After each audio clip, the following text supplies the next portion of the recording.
গত কয়েকদিন ধরে দেশের মহামান্য রাষ্ট্রপতি মোহাম্মদ শাহাবুদ্দিন চুপ্পুর একটি সাক্ষাৎকার নিয়ে রাজনীতিতে যে ভূমিকম্প শুরু হয়েছে তার কম্পন অনুভব করা যাচ্ছে দিল্লি থেকে লন্ডন পর্যন্ত।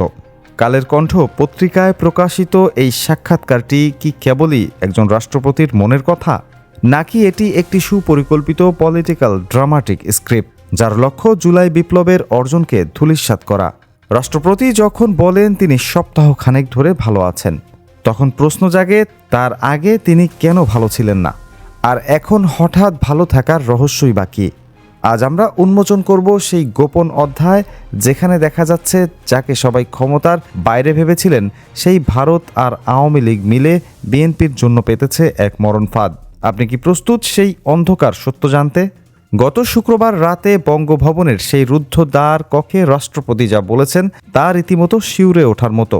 শাহাবুদ্দিন চুপ্পু দাবি করেছেন গত ১.৫ বছর তিনি কার্যত বন্দি দশায় ছিলেন, তাকে সরিয়ে দেওয়ার জন্য চলেছে নানামুখী চক্রান্ত।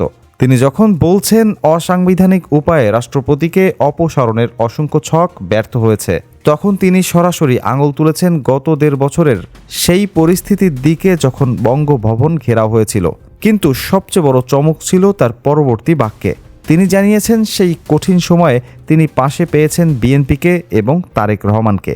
তারেক রহমান সম্পর্কে তার মূল্যায়ন, হি ইজ ভেরি কর্ডিয়াল। এই একটি বাক্য বাংলাদেশের রাজনীতির পুরো সমীকরণ উল্টে দেওয়ার ক্ষমতা রাখে। কেন একজন কঠোর আওয়ামী ঘরানার রাষ্ট্রপতি হঠাৎ তারেক রহমানের প্রশংসায় পঞ্চমুখ? এর পেছনে কি কোনো বড় ডিল হয়েছে? চিন্তা করে দেখুন, মোহাম্মদ শাহাবুদ্দিন কে? তিনি শেখ হাসিনার অতি ঘনিষ্ঠ আওয়ামী লীগের একনিষ্ঠ জন। অনেকেই তাকে ভারতের পরম বন্ধু হিসেবে চিনে থাকেন। সেই মানুষটির মুখে যখন তারেক রহমানের প্রশংসা শোনা যায়, তখন জুলাই বিপ্লবের যোদ্ধারা কি ভাববে? এই সাক্ষাৎকারটি আসলে একটি সাইকোলজিক্যাল ওয়্যারফেয়ার। এর মাধ্যমে জনগণের মনে, বিশেষ করে তরুণ প্রজন্মের মনে একটি বিষ ঢুকিয়ে দেওয়া হচ্ছে যে বিএনপি আসলে আওয়ামী লীগেরই আরেক সংস্করণ। জুলাই বিপ্লবে যারা প্রাণ দিল, যারা বুলেটের সামনে বুক পেতে দাঁড়ালো, তাদের রক্তের উপর দাঁড়িয়ে বিএনপি কি তবে পর্দার আড়ালের খুনিদের, দোসরদের সাথে আপোষ করে ফেলেছে? বিপ্লবীরা এখন বিএনপিকে মোনাফেক বলতে শুরু করেছে। আর এটাই ছিল এই সাক্ষাৎকারের আসল লক্ষ্য। তারেক রহমানকে জনগণের চোখে বিতর্কিত করতেই এই প্রশংসা বাণ ছোড়া হয়েছে। রাষ্ট্রপতি তার সাক্ষাৎকারে পরোক্ষভাবে ডক্টর ইউনূসের নেতৃত্বাধীন অন্তর্বর্তীকালীন সরকারকে আক্রমণ করেছেন। তিনি যখন বলেন অসাংবিধানিক উপায়ে সরানোর চেষ্টা হয়েছে, তখন তিনি বুঝিয়ে দিয়েছেন যে বর্তমান ব্যবস্থাটি সংবিধান সম্মত নয়। মজার বিষয় হলো, সেই অন্তর্বর্তীকালীন সরকারের অনেক সদস্যই এখন বিএনপির মন্ত্রিসভায় জায়গা পেয়েছেন। তাহলে হিসেবটা কেমন দাঁড়াচ্ছে? একদিকে ইউনূস সংবিধান মানেননি বলে অভিযোগ, অন্যদিকে সেই অসাংবিধানিক সরকারের লোকজনকে নিয়েই বিএনপি সরকার গঠন করেছে। আবার সেই একই বিএনপি সাংবিধানিক ধারাবাহিকতা রক্ষার দোহাই দিয়ে রাষ্ট্রপতি চুপ্পুকে টিকিয়ে রাখছে। রাজনীতি কতটা নির্মম এবং স্ববিরোধী হতে পারে, এই একটি ঘটনা তার প্রমাণ। সাক্ষাৎকারটি কোথায় প্রকাশিত হয়েছে? কালের কণ্ঠে, যার মালিক বসুন্ধরা গ্রুপ।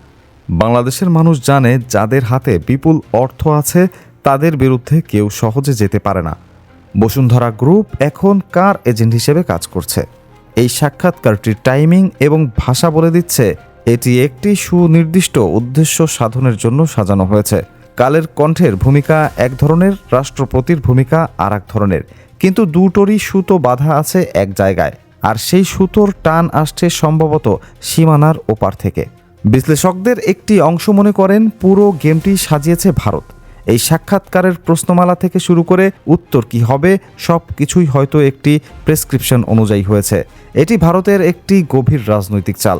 ভারত হয়তো তারেক রহমানকে ক্ষমতায় আসার পথ পরিষ্কার করে দিয়েছে, কিন্তু একই সাথে এমন কিছু কাঁটা বিছিয়ে রাখছে যাতে তিনি কখনোই স্বাধীনভাবে কাজ করতে না পারেন।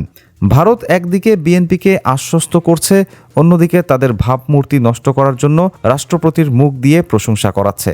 এটি সেই ক্লাসিক ফাঁদ যেখানে শিকারকে প্রশংসা করে আত্মবিশ্বাসী করা হয়, তারপর এক ঝটকায় সব শেষ করে দেওয়া হয়। বিএনপি যদি অচিরেই এই ফাঁদ না বোঝে, তবে তাদের পতন হবে নিজেদের ঘরেই। এই সাক্ষাৎকারের পর যে প্রশ্নটি সবচেয়ে বড় হয়ে দেখা দিয়েছে তা হলো, জুলাই বিপ্লব কি তবে ব্যর্থ হতে চলেছে? সাদিক কায়েম, হাসনাত আবদুল্লাহ এবং হাজারো তরুণ যারা জীবন বাজি রেখেছিল, তাদের ভবিষ্যৎ কি? পরিস্থিতি যেদিকে যাচ্ছে তাতে দেখা যাচ্ছে আওয়ামী লীগের বিচারের কোনো অগ্রগতি নেই।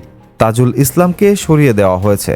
পুলিশের সেই পুরনো ভারতপন্থী জেনারেলদের আবার সামনে আনা হচ্ছে। যারা গণহত্যার সাথে জড়িত ছিল তারা আজ মুক্ত বাতাসে শ্বাস নিচ্ছে, অথচ বিপ্লবীরা আজ নিজেদের অস্তিত্ব নিয়ে শঙ্কিত। রাষ্ট্রপতি পূর্ণ মেয়াদে থাকার যে আগ্রহ প্রকাশ করেছেন তা আসলে একটি সংকেত। বিপ্লবীরা নয়, বরং পুরনো সিস্টেমই জিতে যাচ্ছে। রাজনীতিতে আবেগের জায়গা কম, ক্ষমতার লড়াইটাই আসল। কিন্তু সেই লড়াইয়ে যখন শহীদের রক্তের সাথে বেইমানি করা হয় তখন প্রকৃতি তার বিচার করে। বিএনপি এক সপ্তাহ যেতে না যেতেই তাদের আসল চেহারা দেখাতে শুরু করেছে। এই সাক্ষাৎকারটি সেই রহস্যের একটি বড় অধ্যায় মাত্র। মনে রাখবেন, খেলা এখন আর বিএনপির হাতে নেই, খেলা এখন আওয়ামী লীগ এবং ভারতের হাতে। বিএনপি কেবল একটি পুতুল মাত্র, যাকে নিয়ে নিজেদের স্বার্থ হাসিল করা হচ্ছে। বাংলাদেশের রাজনীতিতে সবচেয়ে অন্ধকার অধ্যায়টি হয়তো আমরা এখনও দেখিনি। প্রস্তুত থাকুন, কারণ সামনে যে ঝড় আসছে তা সব কিছু ওলটপালট করে দিতে পারে। প্রিয় দর্শক, রাষ্ট্রপতির এই সাক্ষাৎকার নিয়ে আপনার বিশ্লেষণ কি? আপনি কি মনে করেন বিএনপি আসলেও কোনো গোপন সমঝোতা করেছে, নাকি এটি তারেক রহমানকে বিতর্কিত করার একটি ভারতীয় চাল? আপনার মতামত কমেন্ট বক্সে লিখে জানান। ভিডিওটি ভালো লাগলে শেয়ার করুন এবং সত্যের সাথে থাকতে আমাদের চ্যানেলটি সাবস্ক্রাইব করুন। দেখা হবে পরের পর্বে। আল্লাহ হাফেজ।